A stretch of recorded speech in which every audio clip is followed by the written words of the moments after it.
Saudari-saudara yang dikasihi oleh Tuhan, saya akan mengawali homili ini dengan membaca berita yang saya ambil dari Kompas. Beritanya begini tentang KPK.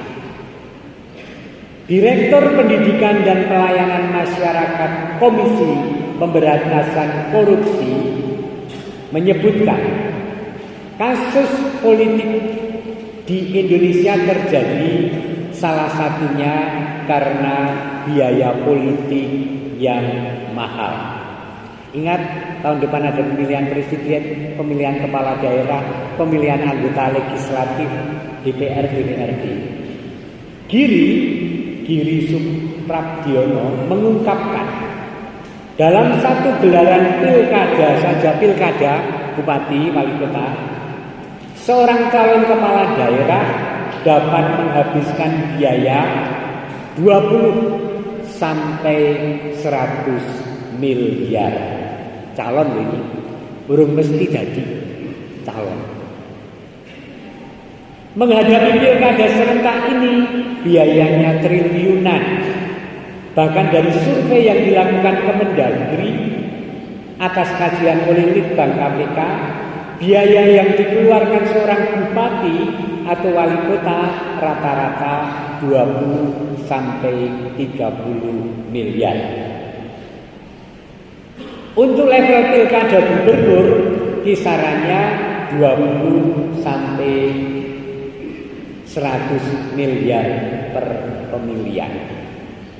Dengan besarnya biaya yang dikeluarkan pada saat pemilihan, kepala daerah yang sudah duduk di pemerintahan akan mencari cara bagaimana mengembalikan uang yang telah ia keluarkan saat pemilihan. Cetha nggih, golek duit supaya iso balekke, mung balekke lho iki semboyane mau melayani masyarakat lho ini. Jadi pelayan masyarakat loh. Sebab jika hanya mengandalkan gaji, seorang kepala daerah tidak akan mendapat uang yang jumlahnya sama besar atau melebihi uang yang telah ia keluarkan sebelumnya. Lihat, ada sesuatu yang tidak beres. Giri mencontohkan seorang bupati mendapat gaji 6,5 setiap bulannya. Jadi jangan gumun, nek kepala daerah menjanjikan tidak akan mengambil gajinya. Sing ra dijupuk ki mung 6,5 juta. Pendapatan bupati itu akan ditambah dengan upah pungut pajak yang berasal dari pendapatan asli daerah. Jika nilai PAD suatu daerah di bawah 2,5 triliun, maka bupati mendapat tambahan pendapatan 6 kali gaji. Jika PAD antara 2,5 sampai 7,5, bupati mendapat tambahan 8 kali gaji. Sementara jika PAD mencapai lebih dari 7,5 triliun, bupati bakal mendapat 10 kali gaji tambahnya itu. Taruhlah dia mendapat 10 kali gaji yang terbesar, PAD-nya terbesar. Maka dia dapat 65 juta per bulan ditambah 6,5 juta sebagai gaji. Nah, ini ketemu pendapatan tidak sampai 80 juta per bulan. Enggak sampai 80 juta. 80 juta kali setahun ketemunya tidak sampai 1 miliar. Itulah logikanya. Taruhlah 1 miliar dia dapatkan dikali 5 tahun masa jabatan. Dia hanya dapat 5 miliar saja. Sementara biaya yang dia keluarkan untuk pilkada 20 miliar. Untuk menutup kekurangan itulah, kata Giri, korupsi bahkan sudah sampai ke level bawah seperti jual beli jabatan birokrasi dan seterusnya. Ini saya ambil dari laman yang resmi dan sangat terpercaya, yaitu Harian Kompas. Jadi bukan ecek-ecek. Tidak akan sampai ke sana permenungan kita, tetapi kadang-kadang saya juga heran. Kenapa ketika orang sudah seolah-olah mempunyai segala sesuatu dalam hidupnya, ada ruang yang kosong di mana ia mengejarnya dengan mengorbankan, dengan berjudi apa yang ia peroleh selama ini untuk sesuatu tertentu, di antaranya jabatan. Kadang-kadang kita di kampung juga heran, orang yang sudah sangat kaya raya dengan usahanya, kemudian nyalon jadi lurah. Sing kurang luwih dalam arti tertentu, kecuali dengan logika yang saya bacakan tadi, ora ono apa-apane dadi lurah. Ada apa sih?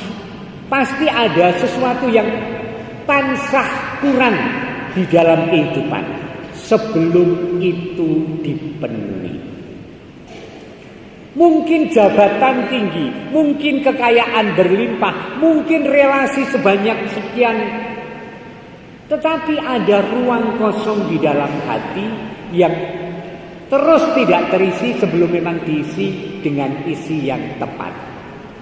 Nah, kisah Salomo yang diceritakan dalam kitab Raja-Raja kurang lebih adalah seorang yang sangat muda, punya kekayaan berlimpah kerajaan Israel, punya kesempatan dan ditanting, ditari oleh Tuhan mau minta apa. Orang muda yang namanya Salomo ini melihat ruang kosong dalam hidupnya, yang kalaupun diisi dengan banyak hal, yang duniawi, yang status sosial, yang fisik, tetap kosong. Maka dialog bacaan pertama sangatlah luar biasa, dan saya ingin membacakan untuk Anda sekali lagi. Pada suatu malam Tuhan menampakkan diri kepada Salomo dalam mimpi. Beginilah firman Tuhan Allah, mintalah apa yang kau harap daripadaku. Lalu Salomo berkata, ya Tuhan Allahku, Engkau telah mengangkat hambamu ini menjadi raja, menggantikan Daud ayahku. Sekalipun aku masih sangat muda dan belum berpengalaman, kini hambamu ini berada di tengah-tengah umatmu yang kau pilih. Suatu umat yang besar, yang tidak terhitung dan tidak terkira banyaknya. Salomo melihat tanggung jawab akan milik Tuhan, pilihan Tuhan, yaitu umat Allah, rakyat yang dipimpinnya. Lihat, sebenarnya setiap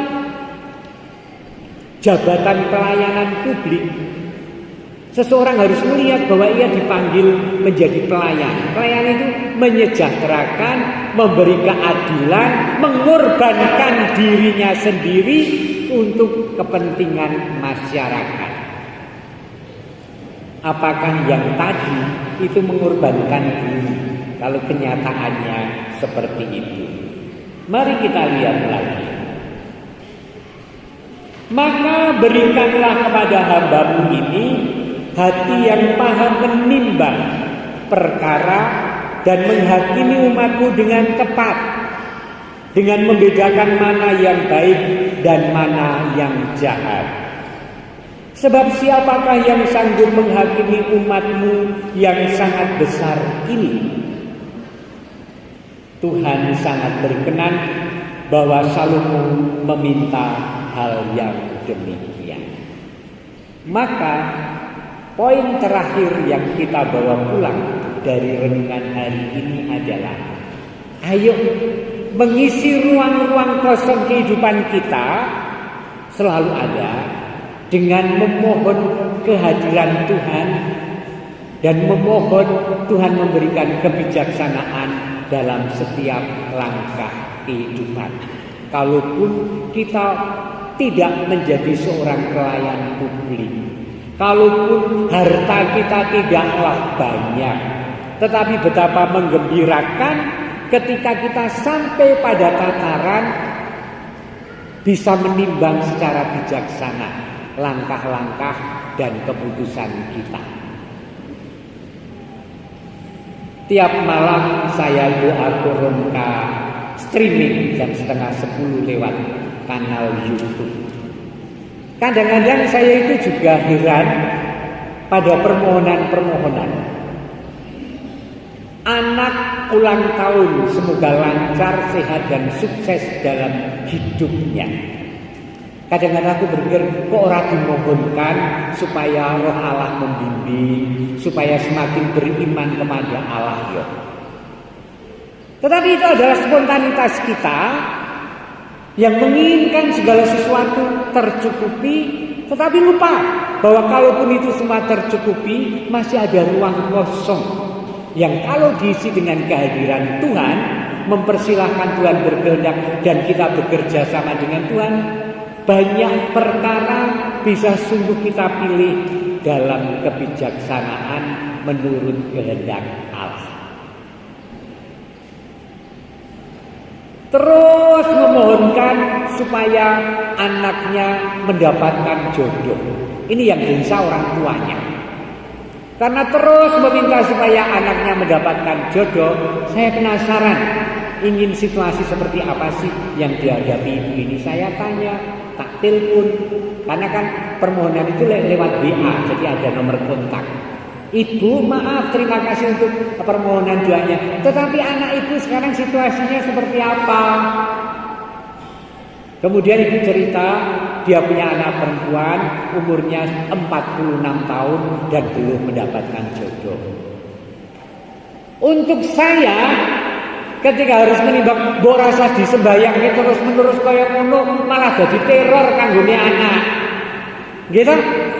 Mbok menawa anake pancen ora pengen ndek bojo, wong ora ndek bojo ku ya ora elek. Dalam gereja. Atau juga maaf, ada seorang orang tua yang memohonkan anaknya yang sudah berumur supaya normal secara fisik, padahal seorang anak itu Down syndrome. Oke, mungkin itu orang yang tidak pernah kehilangan pengharapan. Tetapi kemudian saya telepon ibu, saya punya adik Down syndrome. Betapa sangat membahagiakan kehadiran dia bagi kami sekeluarga. Kami sungguh-sungguh rindu pada dia.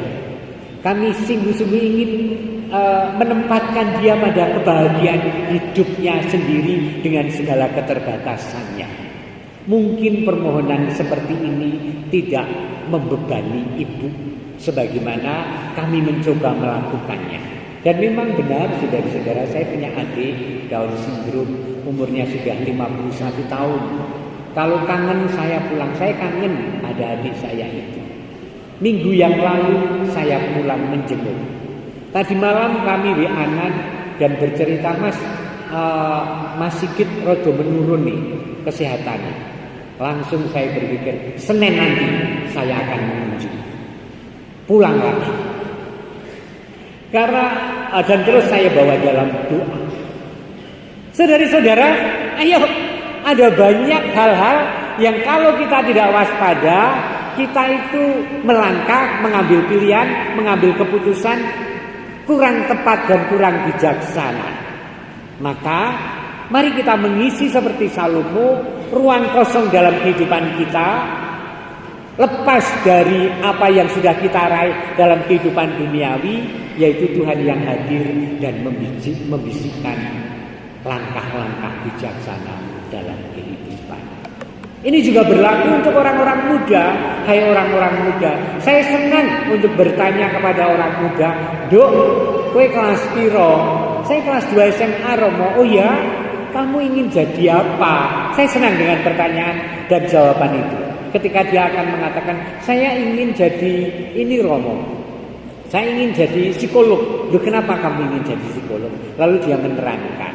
Tetapi terserah nanti Tuhan akan menjadikan apa. Oh, keren banget loh. kalau ada buntutnya ini punya visi, punya keinginan, tetapi bekerja sama dengan Tuhan supaya pilihan-pilihan itu tepat dan bijaksana.